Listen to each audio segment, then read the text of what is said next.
tum na afei yamao conteste afei yefi ho bia ni aba yefi ho ni aba balloting eti balloting no ho ne be balloting na obi opese wotu franka na so be president ye hyehye ene no obi ho pe first obi pe last obi pe second di ne yo numerology obi a wo di believe na nam se e be ka se wa hyada no ama we na akogina ha wa hyada no ama we akoye first nti isisi momra ne ballot tie ballot a na obi obeyi no ho na abekọ akoda afi efiri ho a na bibia wie peyo afi ne ekọ voting eti wie voting no a eno so another step another chapter eti wie voting no na afi ne ekọ counting eno so another chapter ye free counting a ne ekọ declaration ye free declaration a let us say easy for awie na dwuma afi no hand over e dia ma the so hand over the man na chese yakase say we na ebebe swear in as the next president and next yisadete is the presiding officer at the presidential election na face so no ye wi a parliamentary no ne yakoswe in so parliament sanete ne ya onkomodi pa eriti amanyoko no obi abontoa enra and a new patriotic party NPP amanyoko no ene nia otu franka dia ma new patriotic party Dr. Mahmoud Baumia edu omani suade hunu mo aba Ghana for ede tudwa ya be kai say President Mahama so e wo voter region na manya ne tie se nyame ya aduma next week NDC for so dom de baba na NPP for ede na wa paso ene ye ka ho asem ene benya expert ama normal Dr. Baumia kai ni na no ye benya expert ama o ma kire o ma dwene e wo ho ene yanen Mr. Yanka Mr. Fan Canada ho menen nana poku bedin komo general secretary at the trade advocacy Ghana. Okay, Matthias okay. Okay, Matthias yanen penifo bedin komo na omo achecho ma Dr. Baumia what in sembebre atudwa na ye konya kwa head the steps dibi de esi wo ayi takrade na esewani ese wo kachre se kobia hwebie it is one new opportunity ahwebia ana wo hwe bi na wo pese wo sa hwebie ma yetimu biem di amaw ye takrade sisi a ne akwa hwe videos ni bi enoma esi ye me ye hyase me support hyase ma me ye ntie na nado dan kwa kufuado any speech asam wo kan ye abra ye man platform say on kasa fanche Ghana for any new patriotic party for yes sa video ni mrasisi a type of man we have here is a man who has respect for the people of Ghana. This is not somebody who's going to say to the Ghanaian people when his policies have failed that I am not a magician. That is not the language of Mahmoud Baumia. That is not the sort of person that he is. We have here a man who is respectful and who will work night and day to make sure that our country continues on the upward trajectory.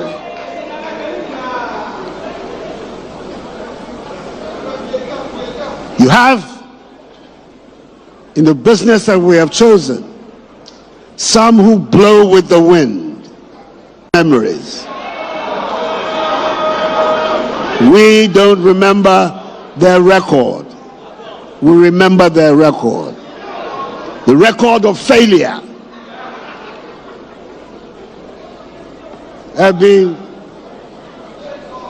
5 presidents in Ghana. One unfortunately died in harness. But the other 4 that are left, and I'm saying this because I know there are going to be a lot of first-time voters, people who perhaps don't remember our recent history very well. But 3 of these 4 presidents, all of them, because of their record, the Ghanaian people renewed their mandate. Jerry John Rawlings got a second term. John Ajekum Kufuor got a second term. Nana Addo Dankwa Akufo-Addo got a second term.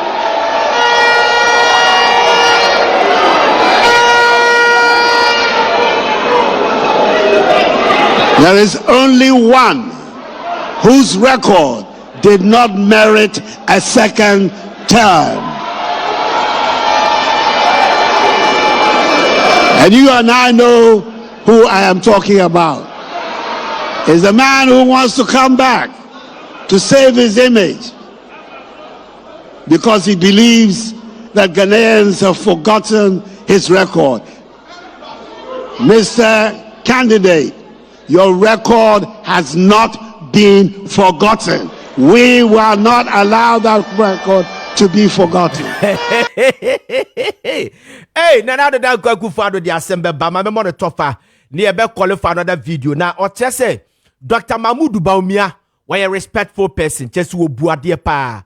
Now, osadi to be so na ba ma me fan show kakra chip in.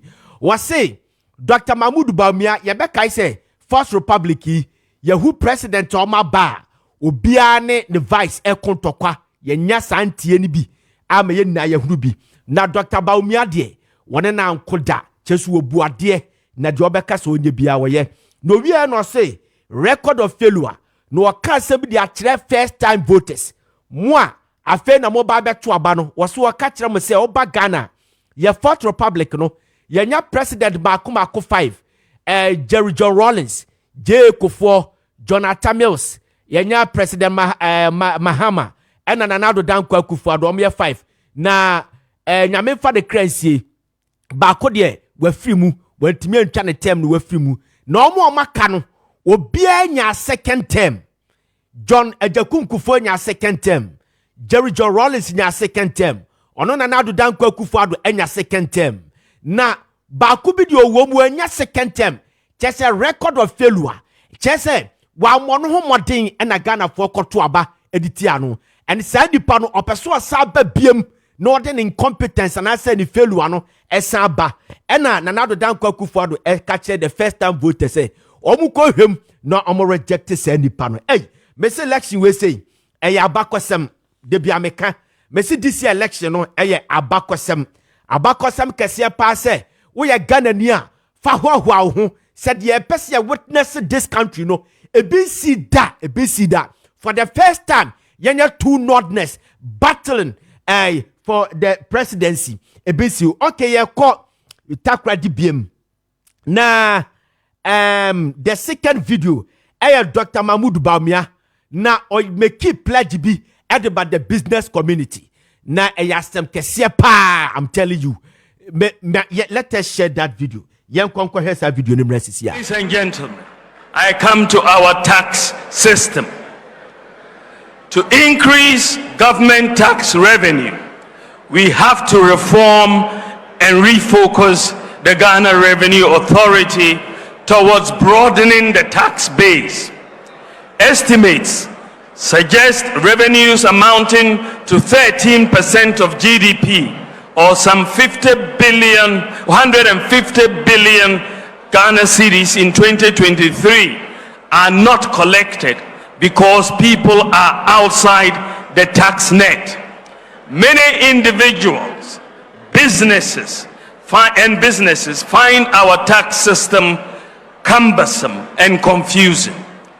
We want a tax system that is easy to understand, easy to comply with, and easy to enforce, softer on the taxpayer, and that is not subject to so much discretion.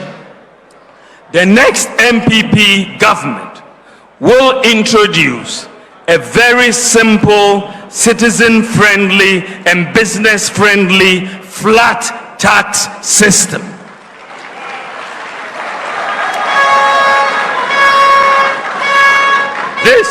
This will be the first change in our tax system since independence.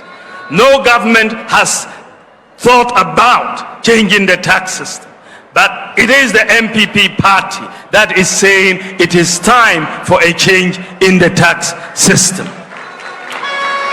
A flat tax system and a flat tax will be of a percentage of income for individuals and businesses with appropriate exemption thresholds set to protect the poor. With the new tax regime, the tax return should be able to be completed in minutes. We will also simplify our complicated corporate tax system and VAT regime. We will reform the VAT tax regime by merging all levies into a single line item levy and treat the merged levy as part of input and output VAT to eliminate the cascading effect in the current regime. To start the new tax system on a clean slate, my government will provide a tax amnesty, that is a complete exemption from the payment of taxes and the waiving of associated interest and penalties up to a certain year to individuals and businesses for failures to file taxes in previous years, so that, ladies and gentlemen. All right, Dr. Mahmoud Bawumia, and also can or say, or best is the tax system, no, the flat tax system, our person deba. Now, or best is your tax system, no, near Sanwa, about the first time at this country. And since 1957, you're born in Ghana, and I see a war Ghana, no. Yes, sir, your tax system, no, na. Or can somebody could be and run with the power, chess or copota, who's all quite levies, no. Ye jibi waha, kutua was see a beckoning now, boom, I'm an ababa year one. And that's all kutua way and a COVID tax, COVID levy, no akutua NHIS, no akutua way. I feel now you will say, Utria no madodo. Ye beckoning now, boom. No matter so or so na ye ba kope e dia mai sa na Dr. Mahmoud Bawumia ka hwasem e da manuma deja. Okay, na the next video yes akwata kradi biem ne akwakohwe another second man of the movement Maakye Opoku Frimpong Napo, former energy minister, the running mate Edema Dr. Mahmoud Bawumia eso kasai yenkotie what Napo said.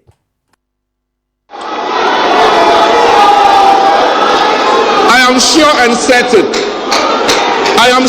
certain that you are giving an honorable man to continue where you left off.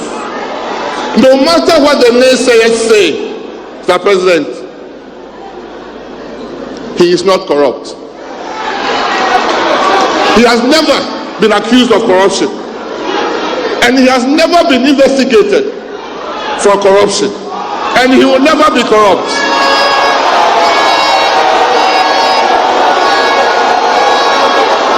For those who have skeletons in their cupboard,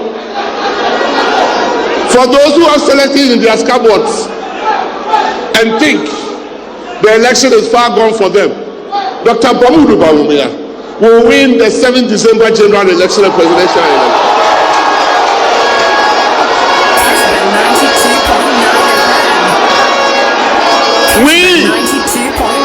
We Kukudites will fight from room to room, house to house, village to village, community to community, that never again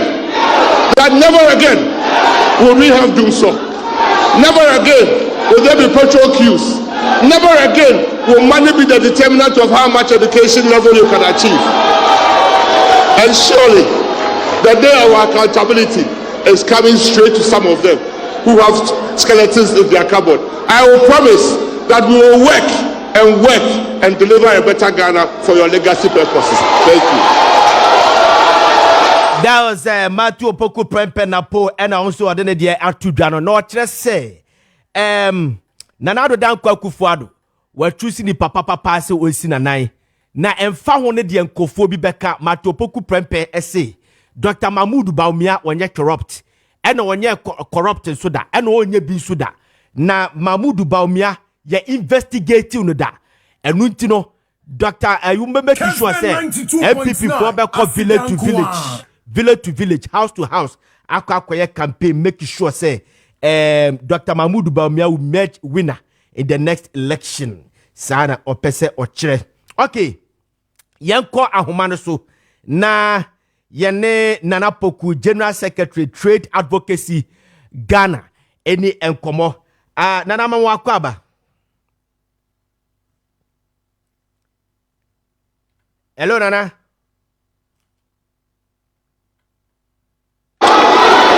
Nana Mawakwaba. Me Josumira. Bejidi say bibia bokode. Oh, onyame adaroma adeachi ya sori ahodin so ide. Na bibibia esibia na o sase Daniel de manyame. All right. Nana, quickly tell us who share Enra Dr. Mahmoud Bawumia. Who share Enra who share bi. Mi tie ni na kosi form segre. The radiasi. Enra man ko bia. Okay. Nti mi tie amasanya a PDF copy. Ahomachin masai akenkan. Of the highlights, no. Okay. Yes, of the highlights. Okay. Yes. Now, okay, bibi the flat tax system or say Ghana, your tax system no, yes, standard that since 1957. Or ba best sano. Now, more mudibja. Say na mo fa Dr. Mahmoud Bawumia nasemi. Yo, Nana Medase.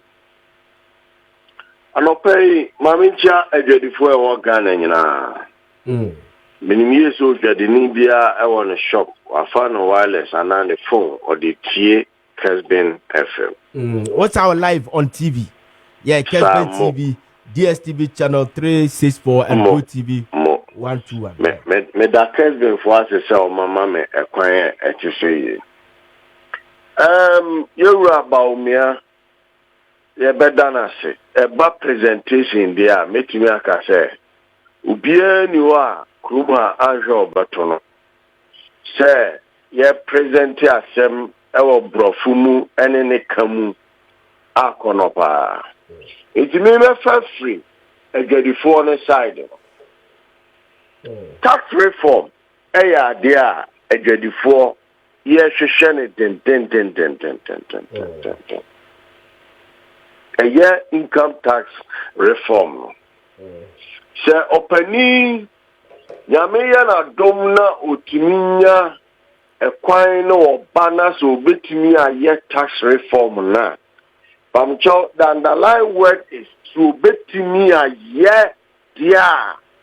Enya na agedifo ye betimi aka se ya tede. Atosu tax holidays in a year amnesty no. And also so no Sanko Penny Etimian in Prempenya in Kababwa. Now Yetinio roll on a lot of people who are scared of GRA bullying. GRA for Metimi Akase omudi intimidation bear 65%.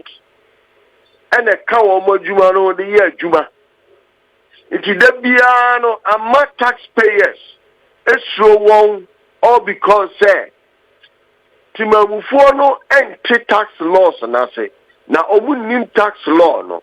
It is GRA official bia or corrupt. Pamcho mesa and lie ha. GRA official bia or corrupt.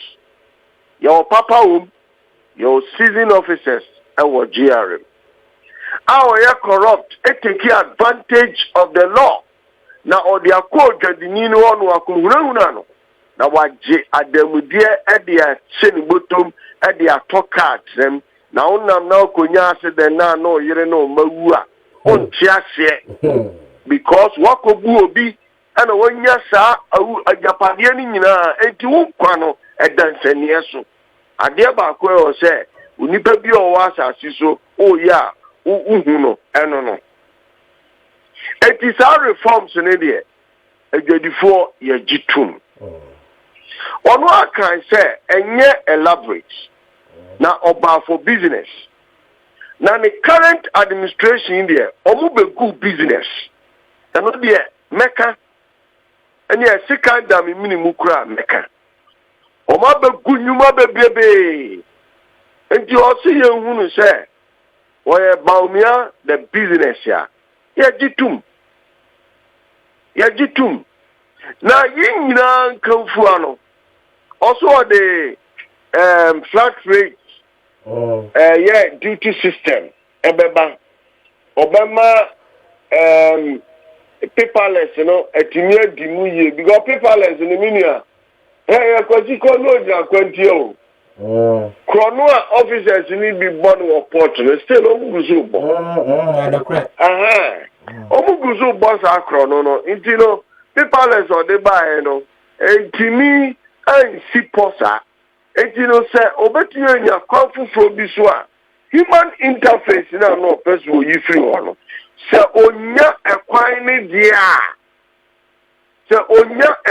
dia na sɛ otimi yi free ho a enka eye enti no so far so good presentation nice and yeah brofo de owura no wie no na me tie no na me ho ya me dide na nso so eno nkyerɛ me sɛ asama waka no eno no oba obayo ebi so mu de bia di epen when there is a case precedent ya na okasa wonta ento sebe yaro kufu ado kan sembe bebe de oba wa begu businesses nyina bo ku agadie me de santansa ne bebo no mi nya kanda efi se me ameka se misika shibi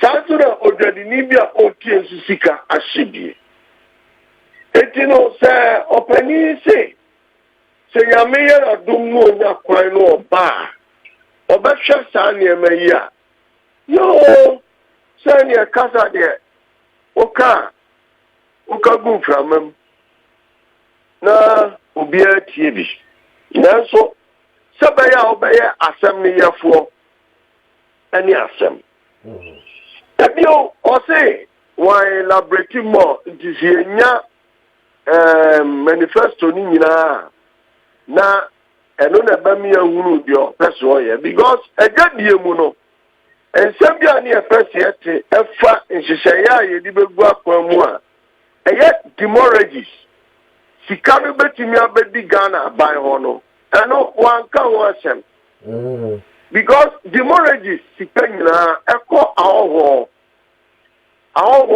ena efa sika no e de kokwa etino guso ya twen miminyanya the whole document no na se mensaka mehwe se ehye pabi wo ho no oka tax expansion ekwanya omane be fa so ne ade anya sika dodo ebi ni demorrage sika ya abrofu yi efa free Ghana ebra omu tua tax bia ewo so omu fa no for free ne yesika mu odrupa omo fani keke etino ya twani anya document ni bi ni apensen na ya hwehwem ni ehunu se okay there no person waka no etisa yesu ya betu ya jadifo no fo na se ya idie ya ntumi tu ya jadifo no fo se wo mo entie de waka no na wo mo fa nkodi djuma dabi hey, ya di yao ni ya nyao fire. Ya nyao fire. Eti ya diye, ya pa koso ni advocate ya cheke desi. Dabi o, ya tiye wey. Ya nshe, di obeye asem yafu. Enu dino, odi kako class asem wey, ewo UPS, bibi soso. UPS. UPS, no. Okoka ye no ye ka kire mi se owa aye waka ye da se ye mom ani agadifuo business community no enfa ye sansha pamase sensama wu kan wo ba yo saadie no ebe pensa se bra party no enka ho hwe eno e kire ye se no kura bi ani baabi so also by your now akukodo dia anya be man sinso no ham na mama musa o business we a trade advocate. Now sometimes ana political parties flag bearers omo boba num ede omo aniswade hunu betumani. Dio efri tete awaye yi na no. Has any government and as a flag bearer be oba any wadadifo atnase asan contract se me ba me yesi eti esan contract dia to so pen. Enya contract a memorandum of understanding na my bida ebisi da efi say the entire ebisi da no na yani na ho say the gadifo yani da ho because na Akufo-Addo kroya wo tia konya so a wo begu businesses amayen wo share bobebrebe ema mi ka say mi gini dio ba na mi nim se mi sika ebeshi mi sika se na ye hwa de we say you say ye wo Dr. Mahmoud Bawumia e na ya manifesto etientimi nka say ye wo Dr. Mahmoud Bawumia enye wona na ado danko Akufo-Addo Bawumia's government enye Akufo-Addo government etie bia de Akufo-Addo ka kire mu a ebia noma bi a ofi se wantimi anya ama mo ho antimi aheha mo no eno no wo ho. This is Dr. Mahmoud Bawumia's government. Say oba me open new chapter. This is what I want to do. So I didn't now focus on say adiano eye visible and I say eye practicable see eye be ye and I say rather than say asama o kan me ti ase pa if you say me a rational Ghanaian businessman me ti wase nemu I'm be pentina abo asrewa wajeje ne ba na wayi na ni atonchen ne kre na nu bi na abo asrewa ejeje ne ba e woni nsaso na onim ne wefi no se na no wa na no na wa ne betumi akowo ne ba nani what you say ena na no no ko wo ne ba nani e ma sebe ne ba nani ni chinhia eti afiri ono abo asrewa ejeje ne ba na wayi na no atonchen na anko wonani so what you say there is a case precedent. Yes. Sir, one more bad all the time. At this time round, you see you yaki. No more any young fire and sun sharp and me I say, sir, as a man who can't back whom you knew me and son. Who by ye? Someone yet, sir, at your way, and my minion that's so moody. Me body. And yet, some met trophy and I met that. Na me comfort to crano. Eminent. So I say because someone kotuma ba mawa, I will not blame you. Ya me yo adom na ba na unya na so ba ya de obeya. It's up to you. Na mom siasi nyina ya beka no kra kire ye ho dia. Enka gadifo asema ye bi sei. Opani say kanye dio. Yanka say a contract. A memorandum of understanding, a business community, any governance. Yenyan tiasia permise. Sasemuya Maakye neba meyo. Openi we kanyadi. And I will say since 1957 ABC da. It will person can feed ABC. The ABC da and so the obey or the change and neba meboa. Okay. Nana yan shade no ka bibi okọ porter. Was say on say moko yi normal levies bebre NHIS ye COVID levy one levy. Was so obeka ni na boom no aye the back no say hwan so kakra de amamo. No so last week your committee na GRA social. And sama opening kan enyo no ani semo. Enya gadifo kro no. And akeka no ma tretre bi no di juma. Sa gold repatriation city repatriation yes suggesting say omo make sure say get the gold ebe hedges anya mani nyina a kan wa asem no eya mu afidie so ena mi gina kan odo pa bisa approach and say na wo yo bi a wo ti asem so they should be bow. Senior, no, okay, go ahead. Sa ensema akoso nyina ye ensema organizations e wokroma ene o mashia manifesto ye no mu share di ye ka de ha ye nyina ni de fi so mu ya ebema edwadie ni business akoso etino nyese bia they are not picking it from us they pick no mom the emphasis na woman says step the yo mo be ye asem ne yefo na kura maka meze menye ya obe ne dey arata wonyo tumi na yo bende obe ne yeah just before there me maka kire wo mo say you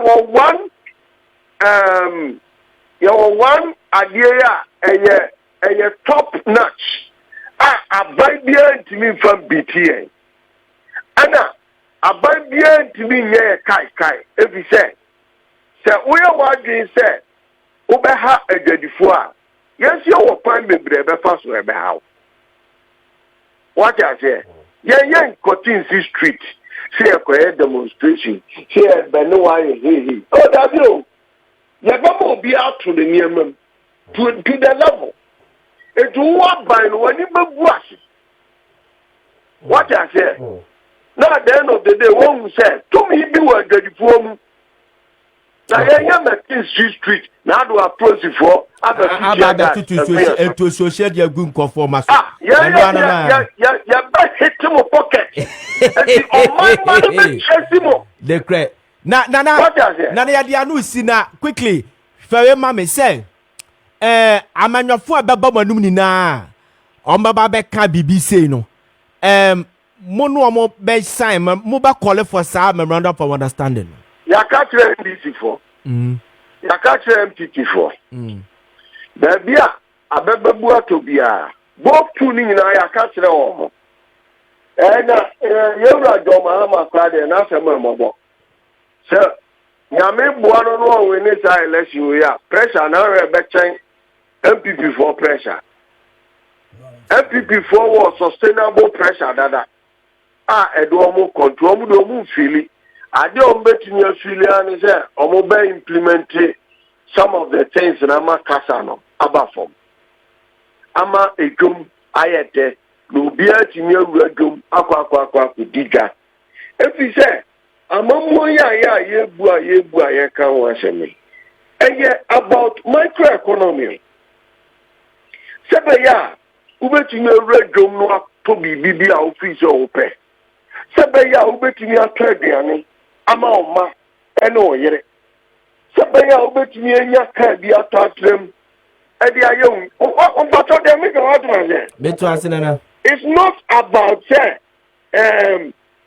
sabio abaina ba wa be say uye infrastructure na Ghana for share because your duty so uye infrastructure your duty so uye kwan your duty so be schools no see hospitals and you sika and your my money sika but adia anybody be kind and flagship policies are they freedom ever bring ipanwa a mine no and nothing na yewra akofo obi anya no ho asema kan because obi ahunu say sika ya de man no what they did dwuma bi yansha abai wo sika aba oman ni dwuma wo muso omadi ebi aye hunu ni sese ebi aye be hunu na achi yeguso yehwe na mom ye before there say wo ya abai na wo ba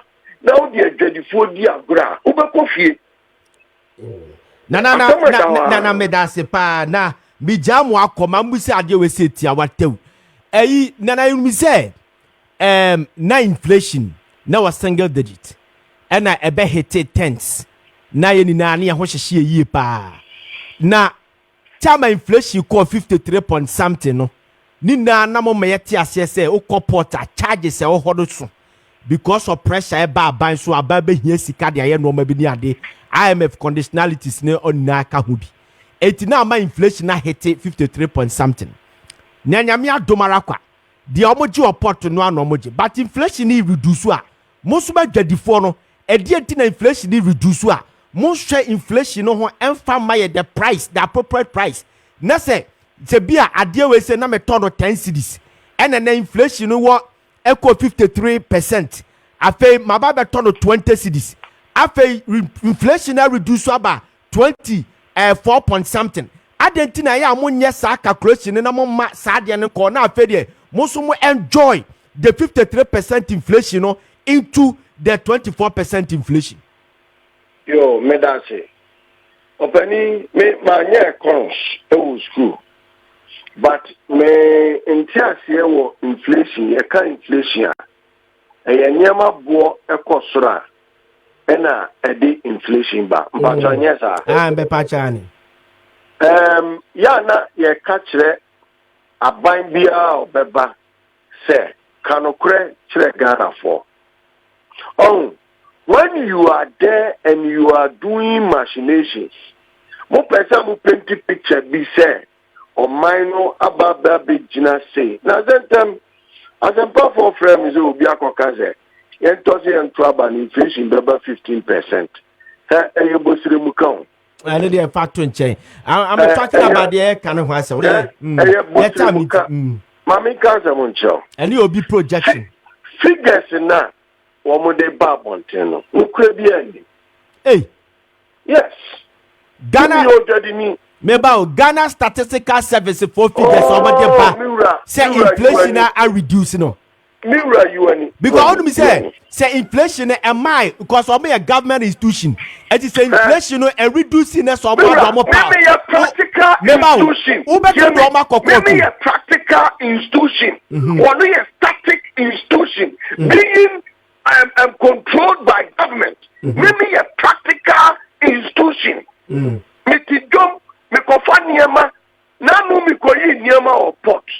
Kabo bako and 9. You give me 5,000 Ghana cedis. Me samples. And you know, upesa se niema ni pa na se ebonu osrosa. Mimra me tono fofofana. Da bina no ne be pesa me kire say the inflation now cast Ghana Statistical Service for enye de kure no because I'm say Dr. Bamia Kasembi was say enormous inflation of a form inflation number. But a normal boy ain't stabilizing because of a food beer. Aqua mercy pussy ba food production is normal. It will who establish and say the Ghana Statistical Service or bedroom or more be so a 24 someone. And I make us maybe a practical institution. They are static institutional government and control. Say 40 feet flakes. From China to Ghana, no, it's about $8,000. Is that the eternity, Anna? No, I want $4,000 and I call 8,000. I call even 10,000 to 12,000 crap because of utis in a one phobia. Akobu Red Sea no so. Tonight I'm a ship, no, and to me, in fact, the easiest way. Emma, in the Emma cost no, I call so. And yama boy a ton of China at the back Ghana increase. But the Ghana saving increment above Ghana a big to a tinker and yes significant. But enough duty rates a dollar rate in a year duty our portal. And now Oko ye a Toyota Victor checking the ball. What I say? $1 no and amasa duties apejasa. Okay. It is a me ya na mi koyi niema na me de ba. Me de ba tuso. It inflation no mo kan wa na inflation in their books. But in practical terms, one kazano, do you feel inflation free? Me pato you mano. One kazano, are you inflation free? Oh, so me Ghana Statistical Service. Oh, that be me be so. Oh, say, one kasa was sitting. Are you inflation free? No, tie me. Me dey baby me. Baby am me tell you we some question. Enti me kasa no. But the minimum ni say inflation no how you checking the food basket no. Ade a you consuming no dodo pa no. Eno na say ne bo na ba for mo a reflecting inflation no. There will give you Anya aduane kwa. Anya beverages ne. Kete Ghana. Bisamisa uniona. Onya dwuma ye. Uniona yahu. Obetimi afana. Dare ya dance. Nyame shaw pa. Okay. Nana Poku na yehu say ene edin komono. Nana Poku ye General Secretary Trade Advocacy. Nikofa komi the message we have papa. Jolaka Sergio baby a obi a me chachi a Sergio Laka kuta legacy kese pa do ho Ghana. On the share sports aye no midday first pa na ka midday no obi a eye bodwom na obodwo no eye LPM se ne adea Sergio Laka ene de sa ade ne ba Ghana se no da bi sa time no Ghana for passport ebi a obi ye adwuma obi ti no office obi ye mpaboa obi sese sa time na so tie sports so Jola Katama no wo Fox FM ene de sa ade ne bae na ebi see this country ebi NC da so Joe baby a obi a me chiachi da say Joe wo ayi bia advertisement bia no otaye sorry soundbite bi otabo o say we ayi no ho emu da ho ayi no ho ayi no ho pa. All right, may I messages in kakra so I say way from Capito patriotic voices go so I say all this noise, lies and propaganda here and there will not change anything. Dr. Mahmoud Baumia will still break the 8 for the MPP come December at 7. Simple and short. Okay, simple and short. Okay, yeah, that's it. And Dreams Fatality Center for Ebetchen Komo. We say glory be to God. In fact, His Excellency Dr. Mahmoud Baumia vision for Ghanaians is fantastic.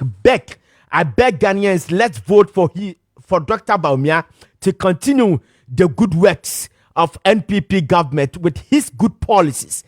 This manifesto will help our country to progress forward well under His Excellency Dr. Mahmoud Baumia. We are not in check said Yama Protozua. Yes, or the Chadema Protozua. Operate or the Fisu Humna Diaba. Basically, was say Emmanuel Martin already do a Frimpong from Kouta for Ediabo. So the MPP has always put Ghanaians first in their manifesto. This manifesto of the MPP is the real Ghanaian manifesto, which every Ghanaian is set to benefit from it. Okay, way every Emmanuel Martin already Frimpong and Odia Abba. Okay, kwa humanu subiem before your name Dreams Fatality Center for Ebedin Komono. Kwa humanu subiem na yene Ura Prince Obri Yabua or your economist or say a banking consultant. Yes, or your banking consultant. You didn't any Komona Ura Prince Yamwakaba. Fireman, me just no pay. Yankopon Kayani na. Be am the fireman. Yeah, the radiasi to God be the glory. Quickly tell us Emra Dr. Mahmoud Baumia Kasembi Ena Oshe the NPP party chairman also says something. Was say time ye call COVID no. Nanado dan kwa kufuado kachiro bia say time ye pass the position of restriction law no. Was say obia nkosha dem na yare na nku obia but for the economy na I hit COVID na hit no. And they know how to bring the economy back, but the life there they don't know how to bring it back. Okay, Emra, two speakers and the car say Omba Jenanado Danko Kufuado Asamo Kainadi say we know how to bring back the economy, but we don't know how to bring back life. Omo Kamana Shemu can say as the economy no has bounced back. Tell us, has the economy bounced back? Omira, Dedika, my mention and nano pay, mention what chief for any of the Mesha say every say, Omo Mokasa in Inano, politicians and platform na woman. I didn't expect them to say anything contrary to a group of people whose aspiration, yes, yes. It is true, said. We are say apart from Yamia, we knew quite fast then as many panel, even a duer for any said to me, no. And that statement was grounded on fact. and if the president, His Excellency Nana Addo Dankwa Akufo-Addo. On the part of the economy, Mamenka said, Niema etipan samoin. But so level aye kom beamrina, there seems to be progress. And I said, Mpuntu yeden bem. Because Mpuntu bem fi say, so way back 2022. The level of inflation, how quick Ghana's economy and Niema price of goods and service cost 10 tema. Now the tutu eneya BB for Friday esi. It is true say economy no it is recovering. Economy it is recovering from ahochira omani eden ego no. Enti meni obi a obeka economy no recover bia no menene nyechi. But Ziega mamenka we say that has always been the pattern. If we are seeing economy now recover so no and yet anything unique. That has always been the pattern. At every material moment, to be a maybe and as or maybe ever quite that level of ahuchirimu no. After 2-3 years, you see these signs say then ever. Oh, okay. So what you for Bekaya? Ghana you call IMF in the year 2015. Before IMF, which is the year 2014, and Niemamu ye deal or Ghana memu pa. But in the year 2015 and the 2016, so with the data, Mahama ejade to ansana ofra bema. It also meant that the economy was also on the recovery path. So Obam Ponkona Kofa Yera Jonaje Kunkofo Emra Onusu Bedi Akunyana. Onusu 2017 and Yemamu ye de pa Babatema Yebeko 2018 ton Ghana Telecom Nebeye Vodafone. We share the economic growth of 2008 here. And also Eddie Adansi say Satam no the president at the time also knew how to restore the economy back. And the American said, what peki area nina trend na the year is saying it's January cut across most of the country. And social the global growth index just after the pandemic, all the economies are growing. But the pace ebimu grow no and the money shrunko kakra. Inti mini wo mo kase economy ne recover but yenya and recover nko do empempe so ane eden na yewo mu no. Na chese wasade ya me depa na chese per the statistics what the amaye no. Per statistics what the amaye no. Chese what the President Mahama there example. Yes. What the President Kofi there example say edum le bia or maybe I kwa huhihia mu 3 years time no economy na kasa recover. So does it mean that what they say you can wash some can say economy no recover? No, it is not recover. The might of the government, right? If I get it right. I wouldn't say it's not the might of the government, but the general trend there. I can give several instances. This year, even Americans' economy through their mid-year budget review, and as a mid-year statistical service, minimum different at the bar on chamber say the growth of the economy had gone faster than they also expected. Until whenever there is any major serious pandemic, and also maybe based on general intervention, I am using the word general intervention because or maybe you will see all the other major stakeholders, like IMF, World Bank, so after a year or two, you will see that the economy will show positive signs.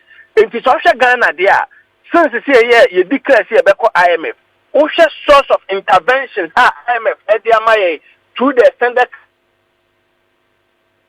What this does it 3 tranches in between the line World Bank Sikabium and additional 1 billion. Into all these foreign inflows near them, home. Baba men credit my by say, Senya Abia on 2 various and Amoa Abia Sensikana Eba Nasa Sa Mwana Ebano and on their own and Komunya then Emma. By them say a government initiated move, Yanko IMF, Yanko World Bank, Yanko Mawe, Yenya extended even and Kofoya Duo Muka, yen no omun kasa said the bay cano, omubetima a wife to be a few hamaye. Na the repayment reschedule no, and as a repayment schedule, yen son, nema space, amayan. All these are some kind of credit that one cannot take away from the presidency or the government. They have done very well in making those moves. So the IMF na and Kofi it wouldn't help us, even their own political party people were against Ghana see Beko IMF no. Aboye sa swift decision no Aboa Ghana, right? Ziega Aboa mani bebre na menye sure say na obi wo man mu na pese e bia ye beko IMF. The only issue in contention was that yenu masama ye kan ni mire bia atwa mu no. We wanted to protect our pride. Yes, or omo kan sansem no wanted to protect our pride because okache we are seeing na say ko IMF no abon. Etine say wo be ko IMF it also presupposes that also then wabon. And people didn't want those in the Hammer affairs, didn't want those tax or those names, you know. So yenye to say yedi enkaya nko masem that the CB, but there was nothing that we could have done at the time. Now president declared say yebeko IMF. So going to IMF per se, it's not bad. It's like wow, we have business. Now we turn near man do baby now near ma but no we you go to your bankers, ask for a credit facility to help you to clear your goods from the port. O turn near money you will repay Bosiana then baby. That doesn't make you a bad person. But we live in a country whereby yet the political talk into a then you must find all means to justify why all the end there. For me, there was nothing wrong with we going to IMF. I was fully in support of that. Okay. That are you a person kauche my minimum say be person me reading a brofo nanka on my education, massive education on it. Okay. Yes, because a bombardier mubi no kakra person me nibeti forche. What kind was it? Is it page 4? What say? Working with Bank of Ghana to significantly expand our regulatory sandbox to admit more Ghanaian as well as regional fintechs. This will position Ghana as a multi-regulatory, multi-jurisdictional sandbox for financial and payment interoperability. And no, almost person much I say too much technicalities, legalities, bombarding with terminologies in this animal. Yera Dr. Mahmoud Baumia person Kenya and say Ghana ha uhe institution ye di tumi ama wo mu se omu na enye sika krabia ho enhyehyɛ ya a Bank of Ghana. Enti they all can say on the Bank of Ghana work it together. That is working with the Bank of Ghana. And all the other institutions here, Yama Omutumi, into the fan tech here, or patch Omu computer moon in there, na computer moon in there, Oma Omudu Omunim Dian, Ako Sikansha Shayamu, and Obo say there were various money transfer portals, Abia PayPal, and Omum Kikamu, Omu Sika, and once a share Omu, by an Omunim dear about. Abefo sikasem hu ene abefo ICT 17 wo unique platforms essese ye collaborate ye no mo kwakabom na ma sikasem atumpon semema practical example ye ka bank here institution eden ewo but within the institution no there are several subset enyema bi ewo ma ema bank ebe bank entu be kwa bank na bank ni ICT company bi are going to partnership. Now akwaji omu software onu no de rane ne bank no. Enti sa software no ebetimi ama wotimamuni anasa wo customer what na wo fie no send sika free o mobile money wallet so na akoto bank account tum obetimi nsu mobile money wallet no wa pull sika free bank account tum na abeto mobile money wallet so sa ne mani ni na se betimi adimu a who hear the fintech omu ewo ICT hunim dear back we specialize on financial sector sa yenu omu baya adwuma enti do kan say se yamani tumi a on the Bank of Ghana any fintech nyina baya adwuma na saa sika ho nimdeɛ na yɛde hyehyɛ sika ho hyehyɛ transfer sika adigi sika no ɔbɛma na akɔ the whole of Africa, West Africa and the whole of Africa ama sikasɛm ho mpuntuo anaasɛ sikasɛm ho hyehyɛ atumpɔn ɛwɔ bibima mu ha. That's a fantastic. In fact, education is massive. Mati afena mati asiye ye pa wedi muda hopa. Now, quickly tell us or kabibi for tax amnesty. Our person wa demaye. Sa tax amnesty say ebi o hodada. Na se mi so mo tra ba ku mienu bi. Emma the opposition no in parliament. Erezi red flag and I say confute against it. Tell us tax amnesty. How say ebetimia impacted the economy? Ebetimi aboy impact be na ebetimi de aboy. We were anopay Richard Fremena me kofa IMF report. Na nikuta 2015 IMF for koye. Ana mikuta 20 the current IMF year you mean. The summary analysis statement I'm person making is say so we had the biggest challenge that face to my Ghana. It has to do with the shortfalls in revenue. Like a tour abayano enyano is a enyadia eboa abayano. Enti utie IMF on sankaya oni abayane umu nshishi nyina na some obi e kan say we must expand the tax bracket and also the tax coverage na nipa bebre enti minya den emetua eto. Enti so wo hwe campaign ya yekoya tax, and all the communication is an effort to tell the good people of this country say, "Oma mi tumia may a tour and answer me a tour so if you na."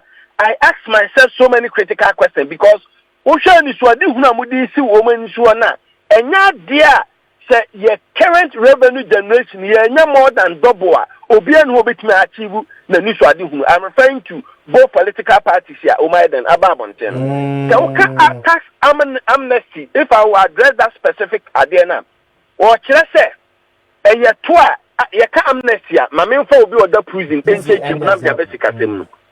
I say, what the bonnet, Naya sentence will say, Quanacoda prison.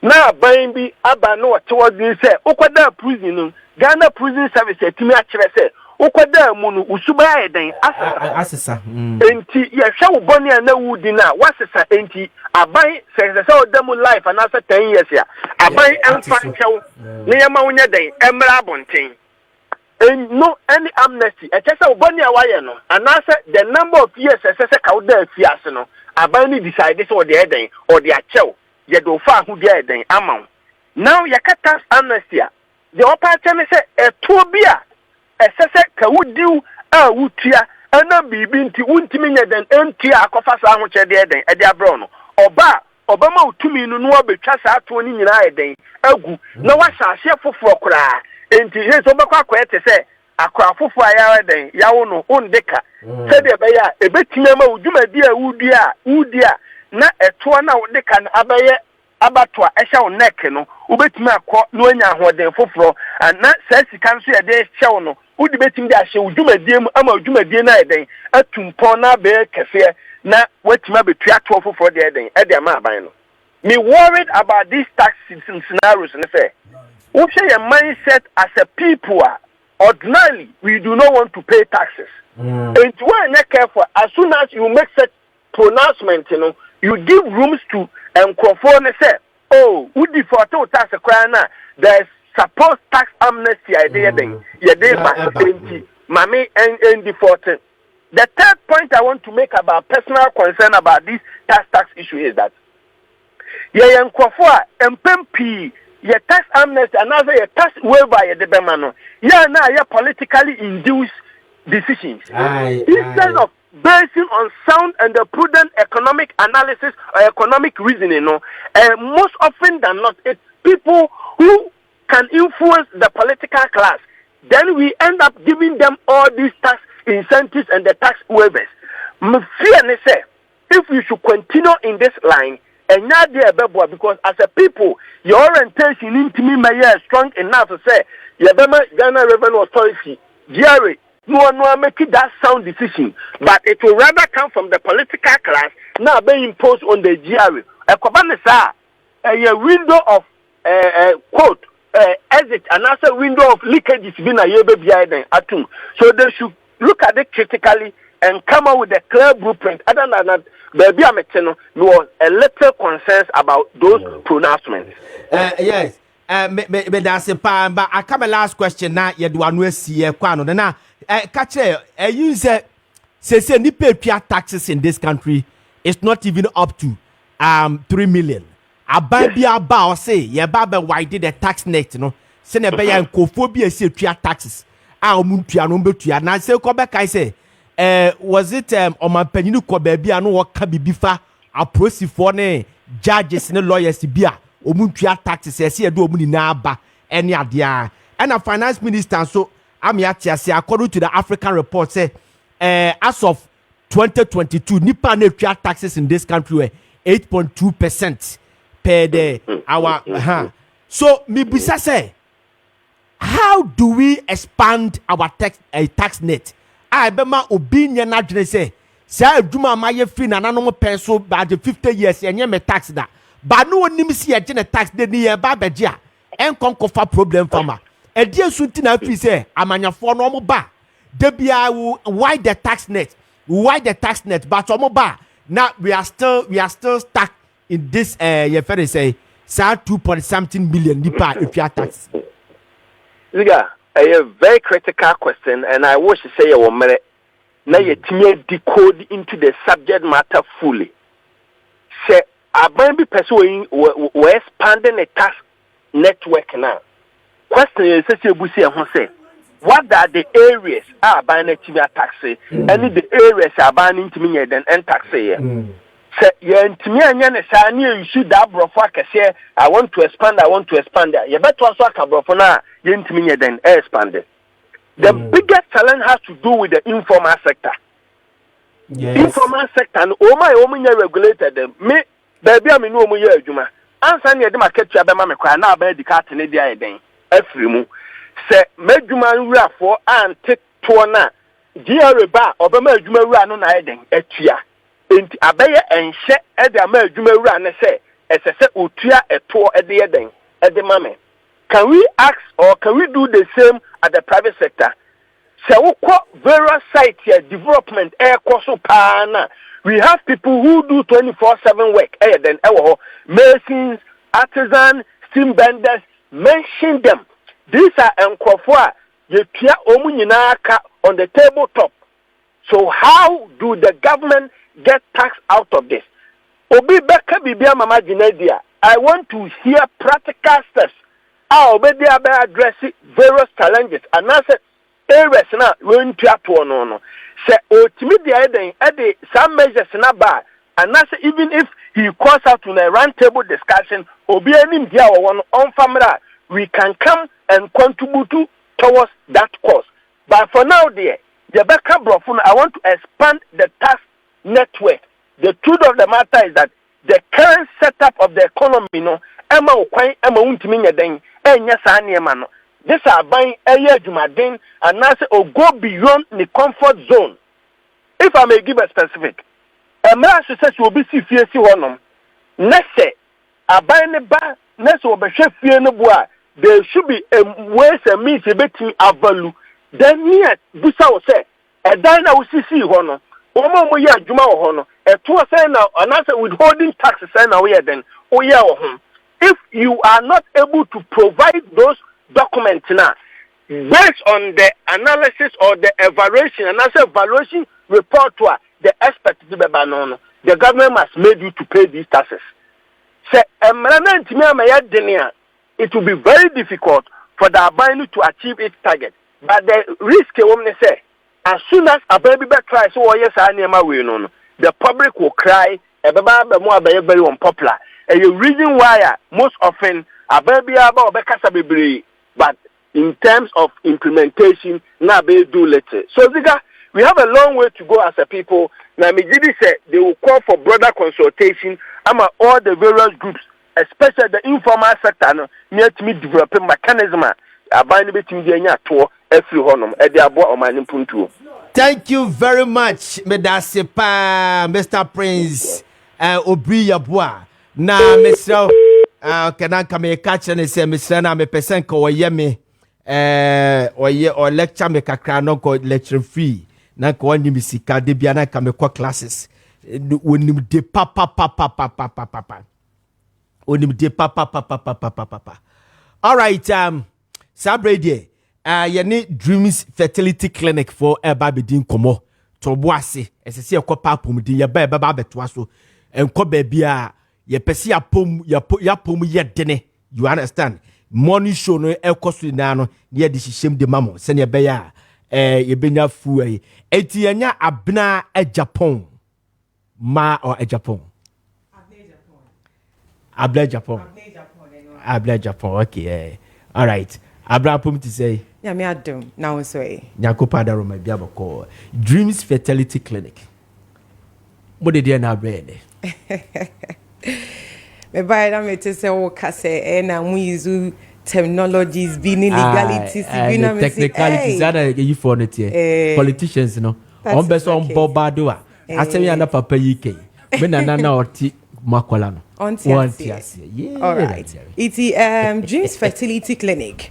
Answer cram make can and no ma ye and I say at the could potin tia ya baha and ano pay no. Me person me bisa in some fuck a crabby. Now they may be the same. A dating I say or bar a fe fra and check na say. Dana woni pediani mu and I said Dana sa or bar no and I so kunyon or year in a ya. Wamunya fe fru na within 2 months. 6 months, 7 months. Not as a ifrona say. Then there cost to when you pay anymore. And pay Dreams Fertility Clinic. Ye ma obia enyanintias say. I was see Timmy Jane sa questions home. Na yan kasa ye Timmy find it the way and how to solve questions ya ye bisa obia and ano pay home. Ebia na wu tokoko. Wu chema na sa wote kamu. Me pacho Dreams Fertility Clinic. Eya won kwa. Wow. Yet the NSA se wo peba. U tubes are blocked. Me wo bo boni nyina so na mom eye e bankwa na wo hwehwe. Se be ya obe crack hodano e free the first month, about pay the 9th month, and even through the delivery processes. Now we deliver baby no successfully in kwana wate menkan na no pay dia. Fraying ewo 0597 225 388 0597 225 388 and answer says 0599 555 220 0599 555 220. All right. Our info be brave or honor one more apeba, one more chin, nanso. The right solution has not been given to them. And when you the one more to so other herbal medicines so in new hudra bebre nanso still a bano intimimba. Oba Dreams Fertility Clinic ya what tema community 22 the ya say oba tubes are blocked. Doctors say declare say tubes are blocked and unti be man hu nsi ontimi mmokwan entimi mfa bebia ekwa na ekokodu bebia ewo se eko na ne oba ne nkosia no ekodi ehia na chese asanso asane e de abayo oba Dreams Fertility Clinic ye be boa na fe ya clear tubes ni mu nyina na etimi ama wa wode no so etimi adanso se be ya be man de boss wa na bata ta na chese eba ebefie Dreams Fertility Clinic de ye biom NSA oba bi wo ho a ombuni nsa ebusia oba ombuni nsa no wo nyankopon hyehyeye mu anase ne ye nyina ye nim ne se oba ombuni nsa no onwo iti ansa na awo ebeba no na wo se utimi bu nsa obi wo ho nso a obuni nsa ene ochina emba na ene kra aba no eni tuntuntuntuntuntum bi wo ho kra se timetable eba ko Debbie. And what say about the sacra? Wo pe a war na wuntimi mbunsa and na set emre new ye say e was say wo call menopause. Na fe 20 years, 30 years. Obra esizi entimi mba. Obedu Dreams Fertility Clinic. O menses no. Say shehe. Kiane kin. within 2-3 weeks because of your formula any and courses I do better something do on sano ubebu na fe yetimi asanso abo no waye den na wafa efro obabi wo honom so obuni nsa beka said ye sebe o maami ewu anase opapa ewu ubeti se na no demu go enye se eba ne sa kra mabo wo de so a ye wo tema community 22 me pacho bra na ye ntimi show enu nti frɛ number si 0597 225 389 0597 225 389 ya watama community 22 and oban so a ofefru a enche na say me ba be kasa no me bisa say den na woni pedie ni mu eso eye inuane bi no di ana say eye sleeping position bi ena ontimi ndani ye anase den pa na timi koso woni pedie ni ma oba afefru na say oba jeans fertility clinic ye wonu aye de be ma oba no na ya sanso amma no other advisor obetimi agoing through successfully inu ebebo ono oba no ne ho ban na asanso akakobo akwada ne ho ban se be ya throughout the journey no wo mu nyina betimi nya hoden sonko a ma me ne betimi edi awo afa ne ho afa ne ba ebusuam enya oba nko a na ewo eye oba ene be ma ene edi kaso bom an ena awo etimi ba iti wo ye be ma wo de boss a no weje mu ana we ni boss a na eba ta and what say a banner sacra, obedie a bar as a cocoa, obedie oba as a insio, and what say a banner sa, and was say a mutimi p, near Timmy Coco Shia or Banning Cosiano, near my young dreams fertility clinic, ye down so and say, we your bar, fibroid na aji with through afar. And what say a banner sa. Near SCA and ma, ya won't quite be na a fibroid. It's a cobani said doctors are catcher say we develop a fibroid. Most of the times no minyaba. Near other clinics and I say other doctors Becca show and say it was so more 80 a operation. Now utie me what you just say after the operation no the possibility say fibroid no ebetimi asanso ababiun is very high. Now moba jeans fertility clinica. Ye bet you say ye will know aye de be ma ebe balance wo hormones no etimi ama wa hoden sonkwan e wo se wunya na fe baby a fibroid no ehye bia no sa enyo yi anane no from time to time. Na fe wade wo ho inti yen wo ba ye ho a yen fa se kan enkan enya fe na ye ba be ye operation debi fa number C na fe freying 0597 225 389 0597 225 389 afe 0599 555 220 0599 555 220 I think so. Apart from the fact to say, yetimi eboa Emma oba ne fichu kom oti eya obebre no. Ye sound so eboa Emma bema owo low sperm count. Otimi edene ho. Won say awo wo na de se wo pese wo wunya eba anase wo fa efra abrabo a ewo se wo bono eye different enyo bi ewo se wo ye no eye different and to say any other thing Jesus ano ye di inuani bia nanso yenyi a doctors say say the way anyway sanso na wo ba jeans fertility clinic abema wenya low sperm count ye be chew say abrante kojo anyway ye be chew say the way esa ne se ebebo afi so no abrabo bi wo hono ma e wo se wo bo na afi be me bi wo hono ma se low libido we hu so ba da ho brana bebo ejuma ne enfe obe ma na so no wada aye ya Debbie Ziega e wo se ba ne sa o e wo se be ma de utimi bo ejuma uhu ya na se epeja me bi nsi wo hono ma ase epeja na ase me he me baby me ba be tafem me ba be sorry Debbie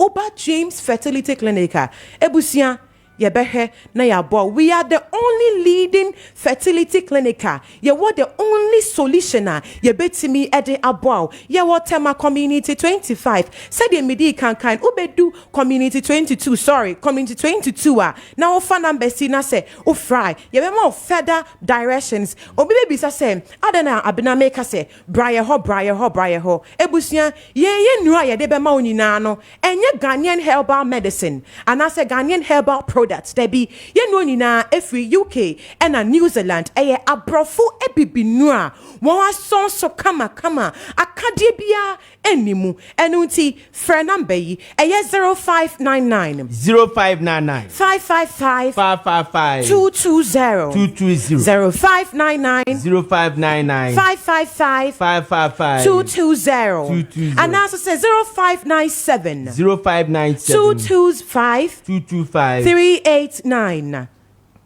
0597 225 389. Iti ye juma eye Mondays a free 8 a.m. ebepim 5 p.m. Mondays to Saturdays. Me pacho, we give you quality time. And it's yes, wo ba.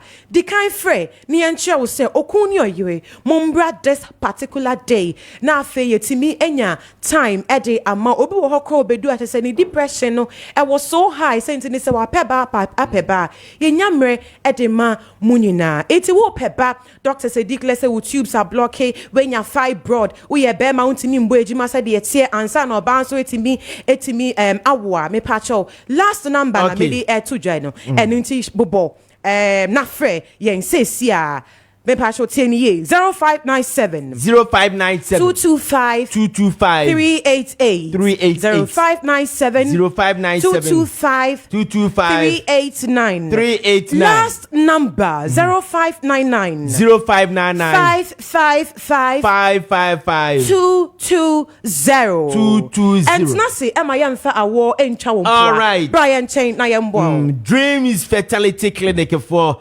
Abna Japan. And I'm what to say almost so at the Abicam say a muda hopa a yino ho coho the coco nadia el coso with you moi et onye moi now fire funa na ayabasano nini na etu echa edi amaye.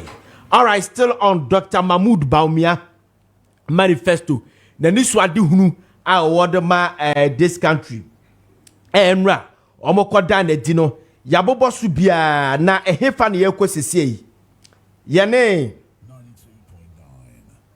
92.9. Okay.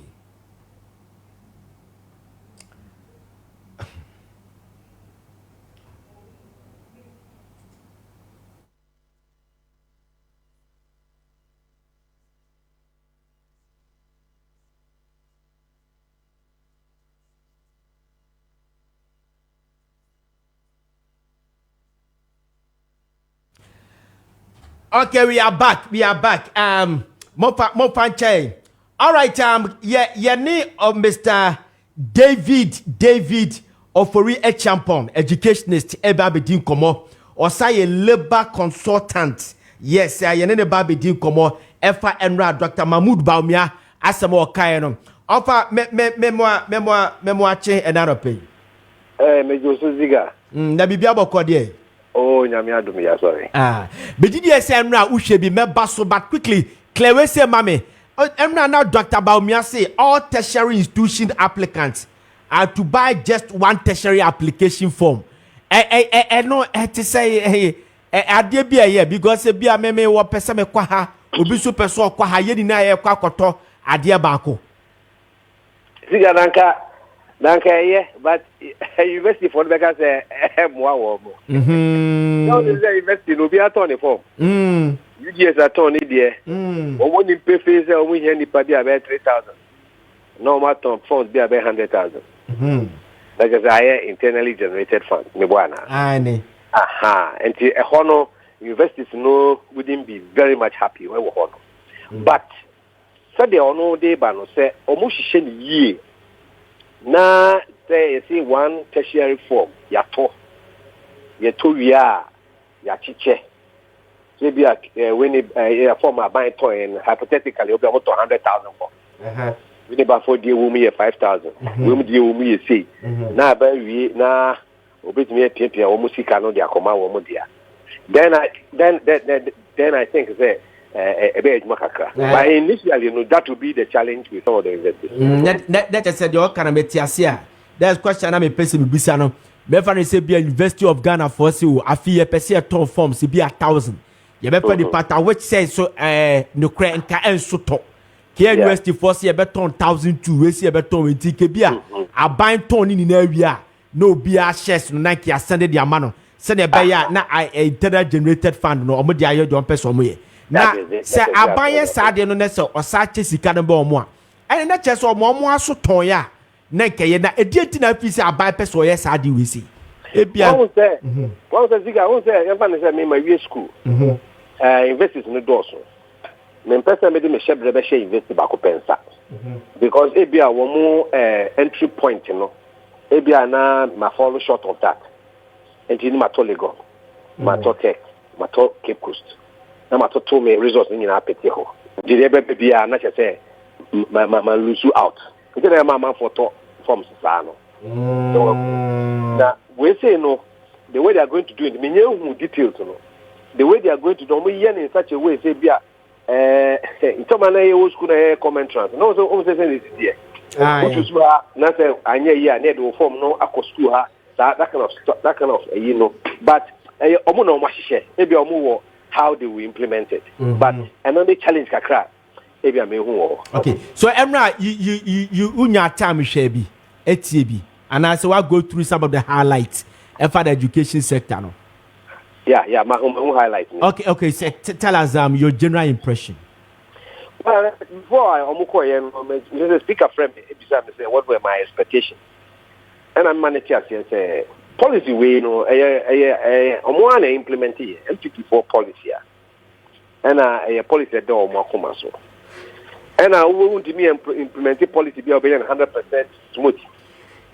But by all means, challenges kakra be unity. And me expect to say challenges now over the last 7 years now more identified. One be to me actually share ma or what me address the challenges. You know, I think that assurance was given.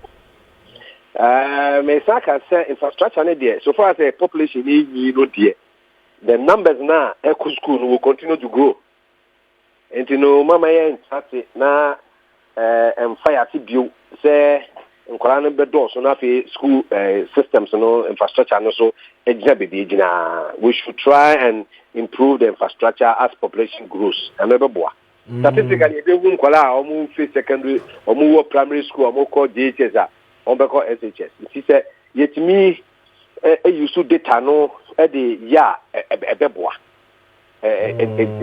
will be very helpful. And almost can say, well, in order to improve the system, engagement with stakeholders, and also a very good thing. And on the policies in Yanko transfer Ghana for. Bia fa na dwemra ye ntoatoa na enyeyi na oman nkonanim. So I think that this na o ma hwe a teacher for so mo working conditions. Oh say and never be brave or how say mo ye. Adwuma bi wo ho a we are apart from your basic salary na wo no. You are not privy to a lot of allowances. When the teacher needs to attend the station, one ko baby o. What in school move no chena there. We counterpart between akwa ejuma baby for ebi our ministry. We need na we invest. Do branch to teaching. Ono ejuma ministry and answer baby. No entitled to be traveling around. Obeko trek, obenya bi kakra. So I don't know see teacher ni no onya. And you know no I believe that in the stakeholder engagement you know.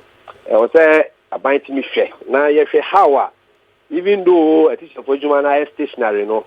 You bet me aye nema danda nema ma at least some worthwhile allowances be so a bit me abana akushi so the agitations no because I'm not very comfortable say workers obi befa obi there not the compare anything and I'm very very uncomfortable with that. Yes and you know say so it me hwe kwan a you bet me hwe we no peculiar nature of their work you know what can we do to improve their living conditions and working conditions me ayama wo but nanka salary wise media the same thing like the single spine a year there na ka yekoye ni. All right, and Brandon Tino you say what that Kessben, but mami last one now or kabibi so say we offer incentive for teachers to buy one vehicles each with engine capacity of up to 1,800 cubic centimeters. Now, why do I do a teacher for use cars our this country? A bedu 20%. Hey, ebebo Ziega. Sir. Odi je for here for that.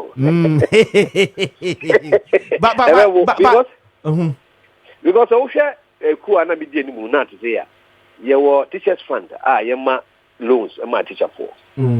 During our time, we encourage you to look, get something doing in addition to what you are doing. And say what you want. But the bear that you crowd PR, maybe away. So a lot of people took advantage and have vehicles. All right. But the point is that Sadi or Mokano, almost situating in its right perspective. Oh, say, Usha condition of service, BR, your baby, I would do why you are entitled to a vehicle. So, it's no one can say. Teacher ni bia ebe man is come na kotoka. Implementation will be difficult. Okay. And the also almost say bia would do rank we now ko enimu dia you are entitled to this. Almost say incentive. It should be ranked and say bi obi nipa no wie training college na no ba no be demand sana ko create problem. Where that say pa and the branding yeah first Mr. David Ofosua champion educationist and a labor a consultant and I'm about to say in common. Now you need 18 common. Coming up next is AA Sadiq Herbal Center. Me too omudiana bibi kura ya me. Dr. Babetra say Dr. Kwaba. Mejo suminia. Bibi abako de. The speaker. Boko na unso e. Anyako pado. Mr. Speaker, edwo no ho kakra. Okwa mra se begwafia na me speaker ni ha. You see na name no you refer no. Speaker. Come make Mr. Speaker. Me first deputy speaker. Money aguma wo boy papa. The radio. Mpaboane se pa. Sadek for. E de na mo ma e na no pay. Yamagana fo nyina chen. Ne mo akwaba emfamra fidi kese so babi afidie kwa wiase anu bia no Sadiq Herbal Center yatena se simadu edi animu no ya ba betwetwe apomudin ho nkomo ne abisa se wo ho tesan wo ho ye na wapomudin so wapomudin no ahode wo mu wo ho ya di no mpenu mu oden nipadua na ahode wo mu aye kwa betimi akobia ye ba wo nso betimi aba bia na Sadiq Herbal Center de wunim ya na wunim ye se yan ni adwumaku a ye frafra enubra ene nutan nasefo edi ye dro esayade kwasi bro ne se formulation ti ye nro no wo ba ne ye befa 2 kilos 3 kilos 4 kilos edi afrafra aye dro eti sei no getimi sanse sana na se etimi dane no ema ye fa 5 no ye befa ne 3 ne ye fa 2 ne ye befa ne 4 esa kekabom ema no aye dro foforo esayade Sadiq Herbal Center adura ye de mawa we ye monka no saduro kro na nso ye nam nimdie kwan so na formulation kwan so dada na ye san de mawa o ye mbeka ye no tumi no ekita yen Sadiq Herbal Center penyin kese a oda ya no Dr. Sadiq ene ye national PRO sister part o mo se me misa wo se wo ho ya na enu ntini ye de miaba na me no ba bedi nkomo ketwa bi na nkomo ni mu nsem no emu odu pa a doctor for you mu ame ate ase se yade akese miensa bi ena edi enya pa wo na wiase ye we na yenya ni ene niema bi a ye yen ho no ene kofa sa ade ne ba ebiti se yensu aye nom ye aduani a ye die empo ensa ye num koyemu ye nye exercise sa niema we nyina na keka bomu a ekofa yade akese miensa te se cancer, kidney disease and a stroke. Say kuni papa na arahu sema wo mu ni se kana no beti se obi anya sa ya de bia na sabe manu sisimina so ye ma me ne papa no mu a wo mu mfie ko animu 70s 80s 90s ye be kana se wo no wadi ngina wie say di ante sa o obi wo 19 years 20 years 21 years ne wanya stroke kete young ne wanya kidney adentina wo se ba ne sa doctor for say yensuo ne yenua ne niema bi ye no sese ye mo ante ne ye mo ho ban ye ye bisa doctor for senti ye betimi abo ye ho ban no so why not ye betimi abo ye ho ban enti Sadiq Herbal Center dura ye friend of Flexon 600 Flexon 600 Flexon 600 ayadua kase pa ntie bondi imprensa yabuyamu ase ne yatu chama no Flexon 600 ayadura ekotia stroke afenso e boost immune system no na ebo ho ban free sanyadoa kase miensa makan ene enyadoa aka nyina no ebo ho ban efiri home Flexon 600 so you be a wanya stroke ama wonsanka bi bottle no e mako enan nom to aso na nom to aso a entia emu asisi a emogya ntimi nia frusane yie me sunsunsu aso no ko wie o stroke no emu beda ho na obesore waka obenya hoɔden atumrika na obesa gina onan so biemu Flexon 600 na no obi ka se eya nsɛm abobɔ so efa stroke ho no eya meta ho bi nipadua no me se hwɛ sorry na stroke yade ene ebo kokɔ no Flexon 600 ebedi wa asɛm abo ensɛm ne bi ne sɛn wote wono ma wutifa eya wo ya onko na wi asɛm bure nyina agu so da bi entade ntina wo se wuti efa ya wo ya saa stroke yade ene ebo kokɔ no odwie ensi so otechema ye mo wonu kasa no wano toto wote was tedia timi se wano no exia ko benkum ana se exia ba nifa wusum se no aye titriti usum se ya tsanya asha max no umfele stroke yade ene ebo kokɔ no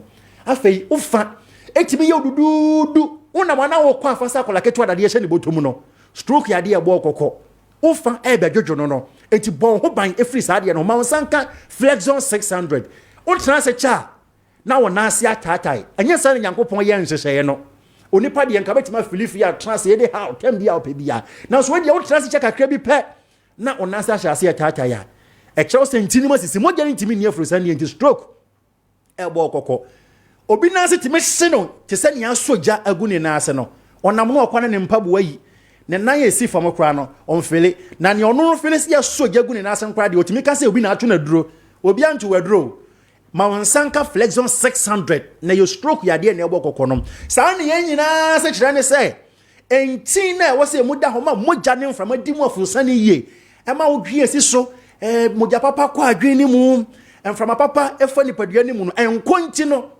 nipadua ni besizi Flexon 600 Flexon 600 ma wansanka bi na no nom e refuse to grow no e ma wunye from ma yade nya ho ntra nipadua nim eye wasra ni a ebon ho ban ejima wonsanka Flexon 600 elephant herbal Mr. Kutia koko hyehya amanfo ho koko di amanfo nya papa me se ye yini pa mako edu gina ho no ma emu 8 anase 9 de koko hyehya wo mo ho ma wonsanka elephant herbal Mr.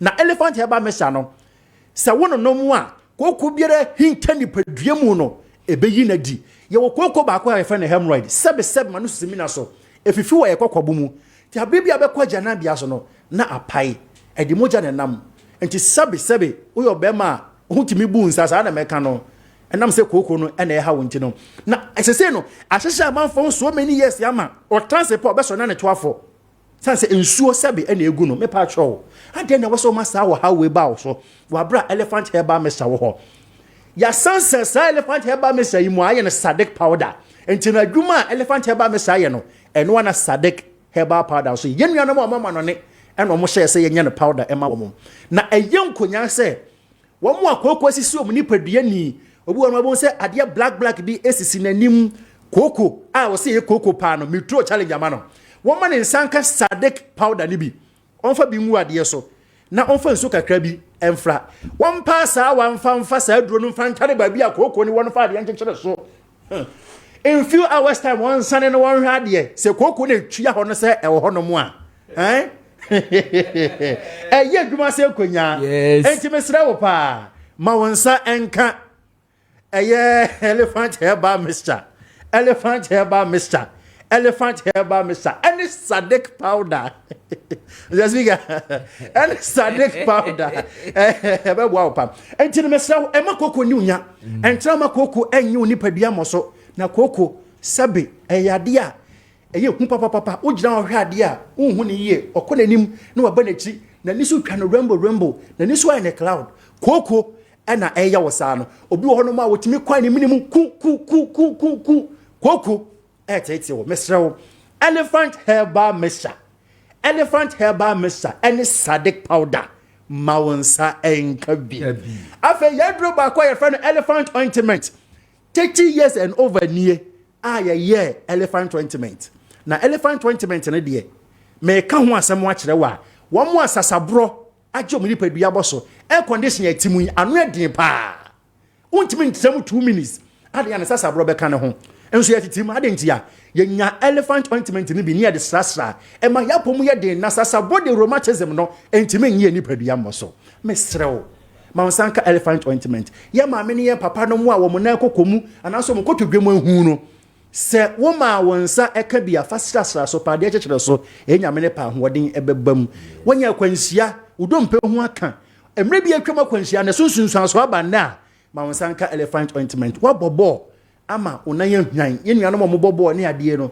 Sunsun so mu pa Mr. Maunsa enka elephant ointment ni bi na enonom na se ononom a beboa ye heba mesa no nom beboa wo ointment no so wodi twitwi aposo beboa wo na flexible 600 so ebeko atia enyarewa ti se stroke ene ekeka ho ye nro no ewa adwaman so ba bia nya be ya ne se obefre ahomatrofo amede ma we 0244 153 511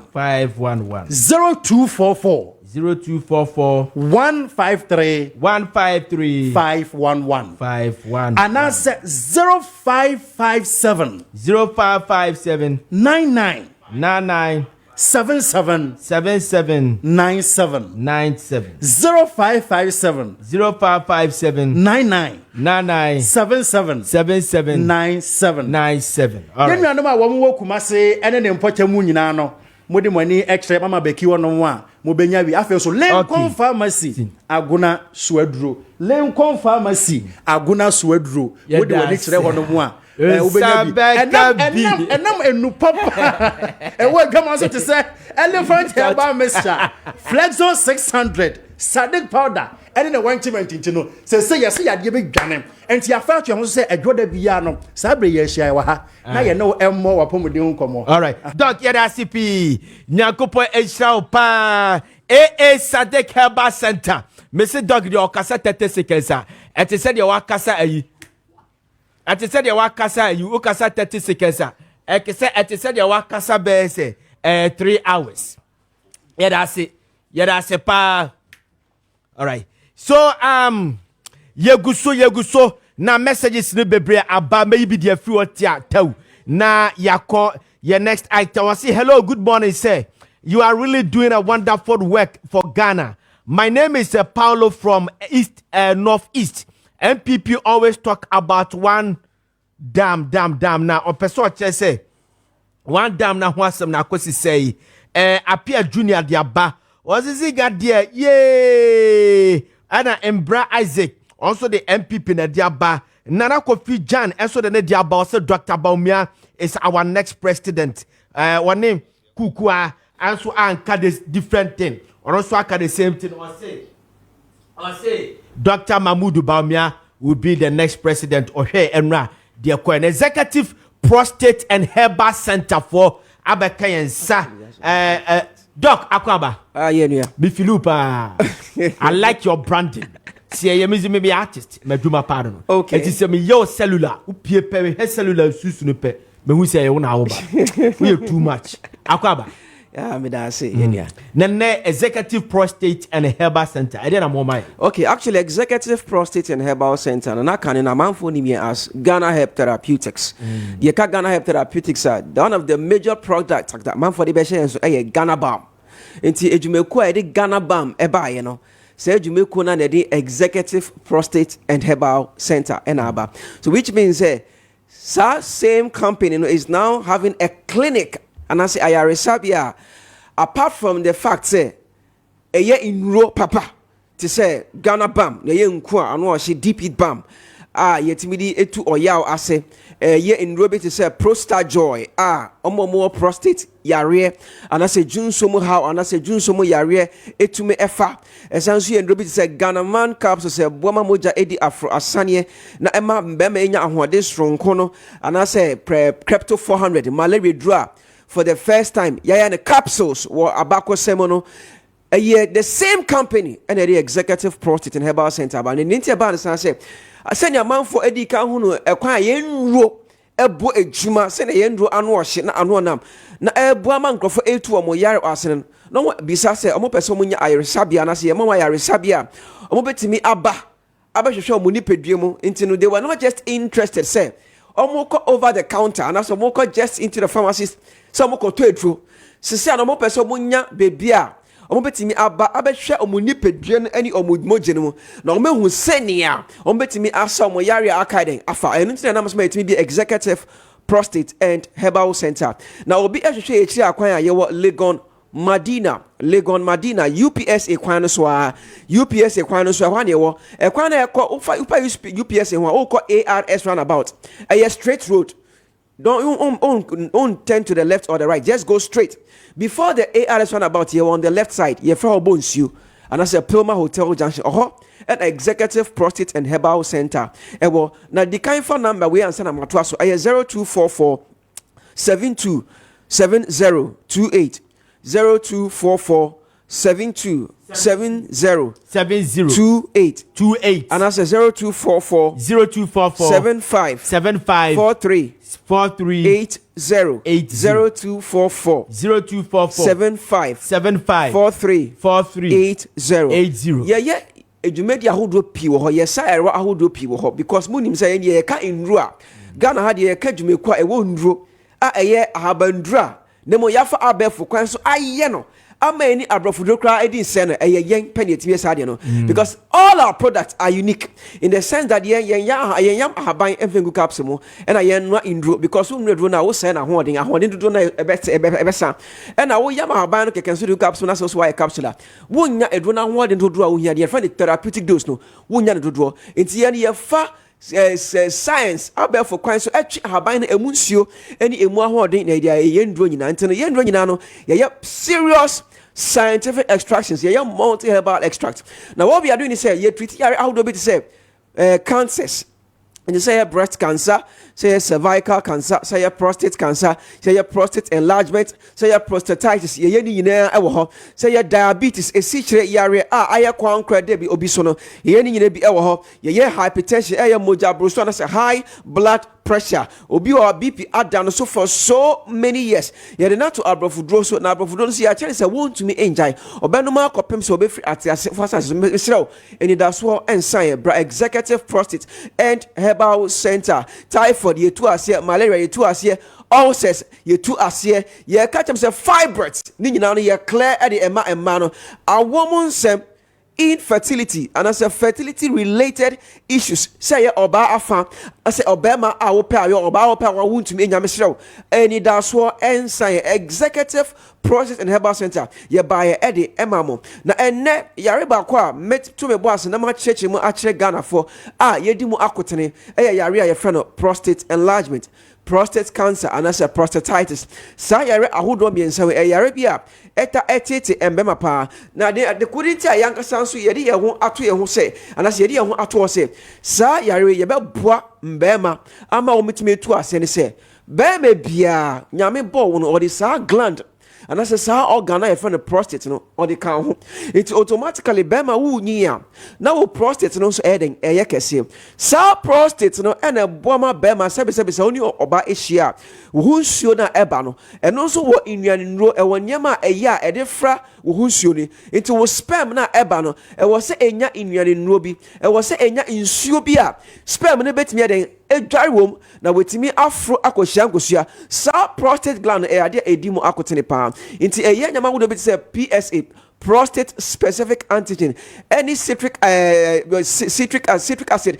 any other related nutrients eboa ema wo sperm no etimi ye active anything that sometimes won say be ma bi ko semen analysis you see the sperm nyina ewu and as a sperm na e won show ni esha why because sometimes the prostate secretion is not enough to support the sperm it the prostate anya sa semen na sentimi and produce that secretion emma wo sperm no entimi active emma ntimi nkosha but once you are growing your prostate kese once kese no na epia drobena eda ojunso twemu na eboma junso efemu no e piano ntine emia na ema na yekekete means say junso entimi empie yi nti obinya prostate area won say ojunso na ochem ojunso ni bia na mu apai mi ojunso bia na ebi aka na yase obi o ntumi enkra junso ni intentem obi junso na ne bema mu ehye no obi junso no tot enti ekoba sa na chese prostate yare aba ho now intervention say ho no ebi o wa either say be more abrofudo or for life and also back surgery so there are complications a bit me about surgery ewie now be man ewu and also be man entumi ensorry bim obetnya surgery ewie na fe orgasm be dry in other words when you oba ehia won show entumi emba which means orgasm the emba crowd there are times to won show eba e be sign echi akora ojun so 20 retrograde ejaculation so what we have done is say your team are develop therapy a woman naturally your team is shrinking the prostate without any side effects and you need to media our executive prostate and herbal center. Yes. It is our prostate that has cancer. And that's it is just an enlargement. And that's infection being affected prostate now. What they buy you to see animal preoccupy without any complication, without any surgery, without any side effect. In the prostate what they buy you to see animal. Your consultation is free. Your consultation where you share with labs are by your tissue at the amount. And then now you bet more clinic consult and running in your tissue. And you say and run at your market, no back clinical. And the price is totally reduced at the amount. Okay. Your numbers no 0244 72 70 28 0244 72 70 28 and I say 0244 75 43 80 0244 75 43 80 a free consultation or labs ya tete so enro so ya tete so e dia ma ye okay Madina USA pano so ye wo ye wo pomo ye first Bonsio and I say Pilma Hotel Junction Bonsio and I say Pilma Hotel Junction on executive prostate and herbal center thank you very much executive prostate and herbal center yeda sepa nyakopon kam ho sabrede ye ko another boating studio ni ya kwa fast sports no se jola ka yeda wasepa ne wa boye ni wa me tam ni kakra e de aka ye fam Nana Frimpong Ziega me na me di dwumadi no ho echia me eye Amos and eye technical production de my and Mr. Sapon appear as so eye the producer yeda mo ase nyame ya adom ochina ye besa hia bye bye.